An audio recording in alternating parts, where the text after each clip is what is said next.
Assalamualaikum warahmatullahi wabarakatuh. Perkenalkan, nama saya Yusril Hamsidar dengan NIM 210301501131. Di sini saya akan mempresentasikan tentang media pembelajaran visual. Pengertian media pembelajaran visual. Media berasal dari bahasa Latin, merupakan bentuk jamak dari kata medium yang secara harfiah berarti perantara atau pengantar, yaitu perantara atau pengantar sumber pesan dengan penerima pesan. Dalam pendidikan, media diartikan sebagai komponen sumber belajar atau wahana fisik yang mengandung materi instruksional atau pembelajaran di lingkungan peserta didik yang dapat merangsang mereka untuk belajar. Pengertian media pembelajaran menurut beberapa sumber adalah sebagai berikut. 1. Media pembelajaran menurut ICT adalah media sebagai bentuk dan saluran yang digunakan untuk menyalurkan pesan atau informasi. 2. Media pembelajaran menurut Gagne, media belajar adalah berbagai jenis komponen dalam lingkungan siswa yang dapat merangsang untuk belajar. 3. Media pembelajaran menurut Brings, media pembelajaran adalah segala alat fisik yang dapat menyajikan pesan serta merangsang siswa untuk belajar. Jadi, media pembelajaran mempunyai arti segala sesuatu yang dapat digunakan untuk menyalurkan pesan sehingga dapat merangsang pikiran, perasaan, perhatian, dan minat serta perhatian siswa sedemikian rupa sehingga proses belajar mengajar terjadi. Sedangkan media pembelajaran visual adalah media yang memberikan gambaran menyeluruh dari konkret sampai dengan abstrak.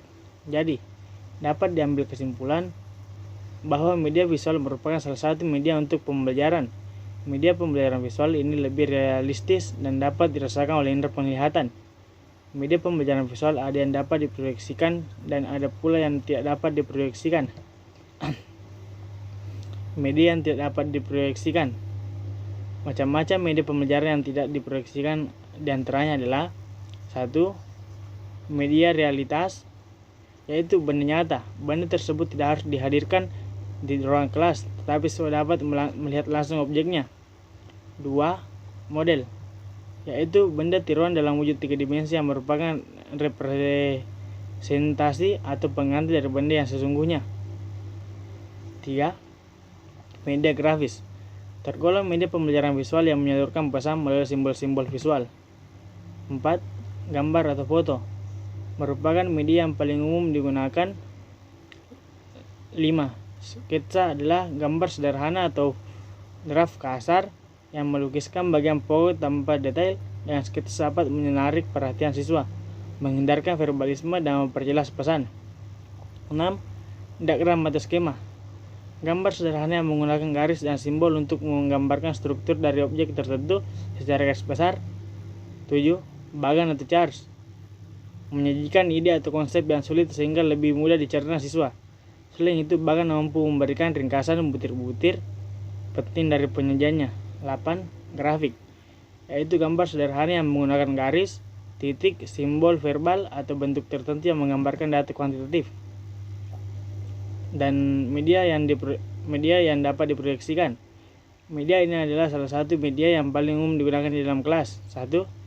Transparansi OHP, merupakan alat bantu mengajar tatap muka sejati sebab tata letak ruangan kelas tetap seperti biasa. Guru dapat bertatap muka dengan siswa tanpa harus membelakangi siswa. Perangkat media transparansi meliputi perangkat lunak dan perangkat keras. Teknik pembuatan media transparansi yaitu: A. Mengambil dari bahan cetak dengan teknik tertentu. B. Membuat secara manual dengan memanfaatkan bingkai transparan. 2. Film bingkai atau slide, film transparan yang umumnya berukur 35 mm dan diberi bingkai 2x2 inci. 3. Media proyeksi elektronik, yaitu media yang diproyeksikan media grafis elektronik yang diolah menggunakan komputer atau player, VCD, DVD player, atau gawe lainnya misalnya telepon seluler atau tablet. Dan manfaat media pembelajaran visual. 1. Media bersifat konkret lebih realistis dibandingkan dengan media verbal atau nonverbal sehingga lebih memudahkan dalam pengaplikasiannya. 2. Beberapa penelitian membuktikan bahwa pembelajaran yang diserap melalui media visual, terutama media visual yang menarik dalam mempercepat daya serap peserta didik dalam memahami pelajaran yang disampaikan. 3. Media visual dapat mengatasi keterbatasan pengalaman yang dimiliki oleh para didik dan dapat melampaui batasan ruang kelas. 4.